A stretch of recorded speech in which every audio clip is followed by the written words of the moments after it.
Oke, aku mau bahas sedikit tentang fisiologi ventilasi. Ventilasi itu keluar masuknya udara. Dia dipengaruhi oleh dua faktor. Yang pertama itu kontraksi otot serta daya recoil paru. Oke. Kemudian dia itu dibagi menjadi dua, ada yang aktif dan pasif. Yang aktif itu ketika terjadi kontraksi, sedangkan yang pasif ketika terjadi relaksasi. Oke, yang pertama waktu kontraksi. Ketika terjadi maksudnya inspirasi. Ketika terjadi inspirasi, itu terdapat kontraksi, diawali dengan kontraksi musculus diafragma dan musculus intercostalis. Musculus diafragma dia itu akan yang tadinya cembung seperti ini, dia akan mendatar.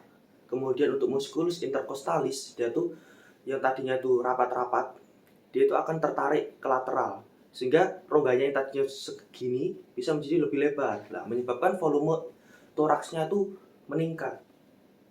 Ini juga sangat berpengaruh terhadap volume intrapulmonal, karena pulmo itu akan mengikuti gerakan dada, dinding dada. Ketika dadanya itu melebar, volume intrapulmonal juga ikut melebar. Ini efeknya terjadi peningkatan tekanan intrapulmonal. Kenapa bisa begitu? Ini berdasarkan hukum Boyle. P1 kali V2 sama dengan P2 kali V2. Jadi ada keterbalikan antara tekanan dengan volume. Di sini tadi tekanannya itu volumenya itu meningkat sehingga terjadi penurunan tekanan. Efeknya apa? Tekanan di dalam intrapulmonal lebih kecil daripada tekanan di atmosfer, sehingga udara dapat masuk atau terjadi inhalasi. Prosesnya itu aktif karena terdapat kontraksi otot. Kemudian inspirasi itu dipengaruhi oleh daya recoil paru. Nah, paru ini pada alveolus memiliki daya recoil karena tadi surfaktan, sehingga dapat menurunkan tegangan permukaan. Di sana banyak elastin.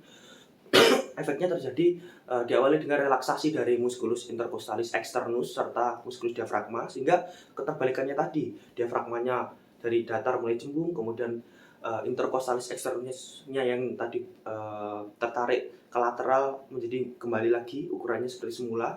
Efeknya apa? Tekanan sebelum tekanan, volumenya itu volume toraknya itu mengecil, diikuti dengan volume dari intrapulmonal yang mengikuti dinding dada tadi juga mengecil. Terus apa yang terjadi? Tekanan intrapulmonal juga ikut membesar karena tadi berbanding terbalik kan antara volume dengan P atau tekanan. Sehingga yang terjadi udara keluar ke atmosfer karena tekanan di atmosfer lebih rendah daripada tekanan intrapulmonal. Oke, untuk yang mengatur itu ada dorsal root ganglion, ventral root ganglion, pneumotaksik dan apneustik.